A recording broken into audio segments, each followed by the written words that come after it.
Guys, I'm gonna do my very best to try and keep quiet here. It's almost 1 a.m. and we get this news coming out of Russian media that ILYA KOVALCHUK is going to the Rangers for a $6 million 2 or 3 year deal. If you go onto sports.ru, this Russian sports news outlet, they highlight right here, ILYA KOVALCHUK agrees with a contract to the Rangers. So, basically, what it says that we've got right here is a situation that's transpired. ILYA KOVALCHUK has already decided on the Rangers have decided on him. The only thing is, we just need to decide a term. In terms of the contract worth, it's in the ballpark of $6 million, and both parties seem to be satisfied with that. The only thing that they're discussing further is the term, and this transition will take place on July 1st when free agents are able to sign with teams. And ILYA KOVALCHUK came out and he said that he wants to spend the next 2 to 3 years in the NHL because he wants to win a cup. And the team that he goes to is the Rangers. The New York Rangers are worse than the team that he was on in the KHL. Why would he do this? Okay. Apparently, he's always wanted to come to New York. That's cool. But the thing is, I don't understand the ideals here. Is he after the cup or is he after the money? Because, first off, if you're giving $6 million to a 34-year-old Russian who will probably be your second liner, who probably won't be as productive as he was when he was last in the league, wherein he carried a struggling New Jersey Devils team to the Stanley Cup Finals, 83 points in 77 games in his last New Jersey full season. Of course, though, his numbers in the KHL are still very impressive for SKA St. Petersburg. This previous season coming off of 65 total points in 55 games. In last season's play, he got himself 78 points in 60 games. Overall, from 2013 up until today, his record in the KHL stands at 264 games played, 121 goals, and 166 assists, for a total of 287 points. Over these 264 games. He's been over a point per player for the past 5 years over there in the KHL. But is that really going to translate back into NHL success? I know some people might say it should, because guys like Datsuk are over there getting a lot of points, and no doubt Datsuk would still be able to get a lot of points in the NHL as well, but it's just such a weird scenario right here. ILYA KOVALCHUK coming to the Rangers.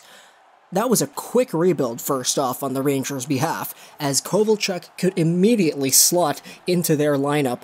He is right away, hands down, their number one right winger. If he plays over with Kreider and Zibanejad, things might be deadly. I was thinking if he came back to New Jersey, that would be really good for him. Of course, they got themselves Hischier and Hall. This would be fantastic if he played with them, but apparently he really wanted to come to New York, and now he is one of the best players there in terms of expected production. If we get another Shipachev situation, I'm actually gonna laugh so hard, but at the same time, what the heck are the New York Rangers thinking? $6 million? Well, I guess it kinda makes sense. If the Rangers are in that area where they want to get younger, and they want to get younger guys coming into the organization and whatnot, it means that they're not gonna need a lot of cap space, because you're spending most of your roster spots on younger guys instead of the older veterans who need more money. So at the same time, something like this does kind of make sense from a financial standpoint. It actually makes a lot of sense, really, if you think about it. 2 to 3 years at $6 million each for Kovalchuk? That would honestly be the perfect amount of time to get the right amount of young guys developing and into the system as quickly as they need. So it makes sense from the Rangers' point of view, but still, ILYA KOVALCHUK, man, you said you wanted to win a cup. You're not going to do it with this team. Why New York? My goodness, this is just insurmountably weird, and from this point on, everything that we've thought about the Rangers up until today has changed. Because they made that statement, they sent out that letter talking about how they're basically going to tank now, they fired Vigneault, and now it looks like they're going to be a bottom feeder team, or at least that's what they want to be for this next little span of time, and now they get this one guy who's basically a superstar over there in Russia, and he's been saying for the past few weeks that he wants to come back to win a cup? It doesn't really make sense.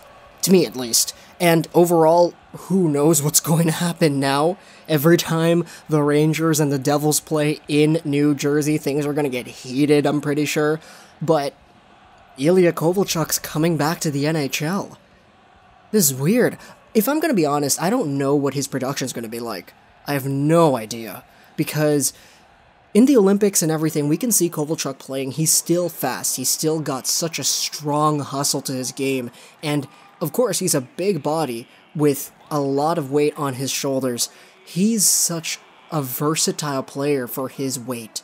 And it's fantastic the things he's able to do at 34 years of age.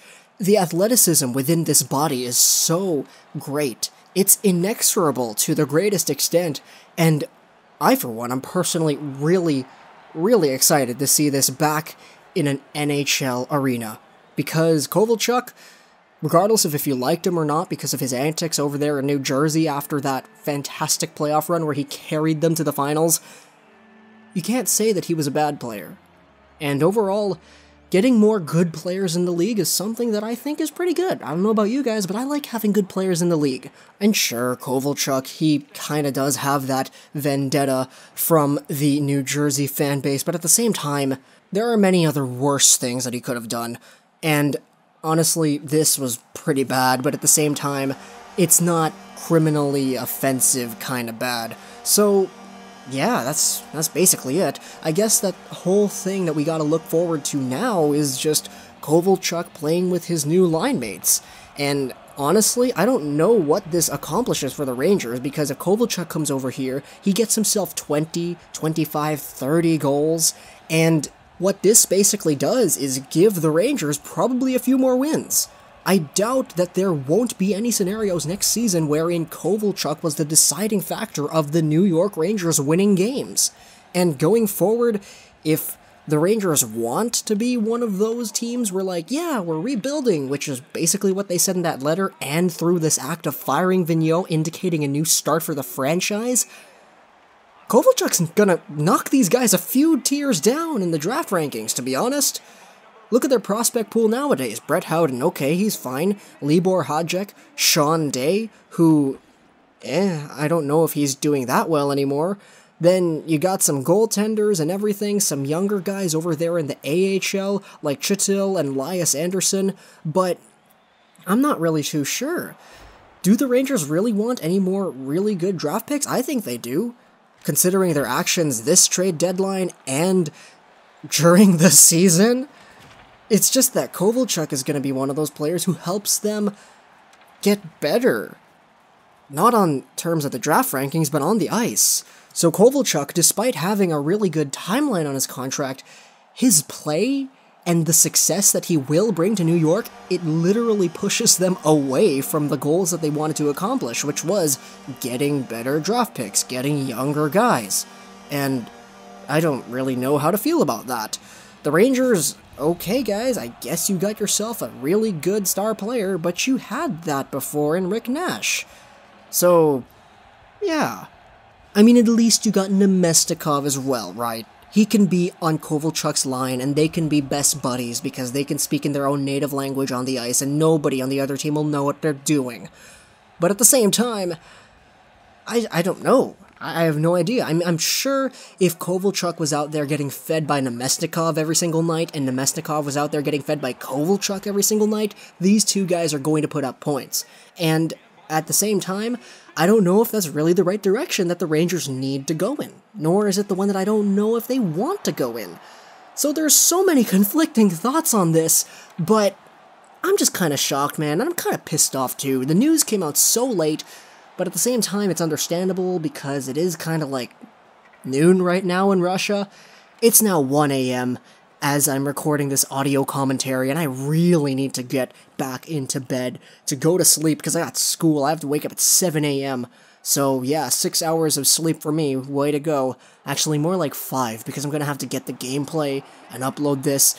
Oh boy, things are great being a YouTuber, aren't they? This is the 24/7 life, guys.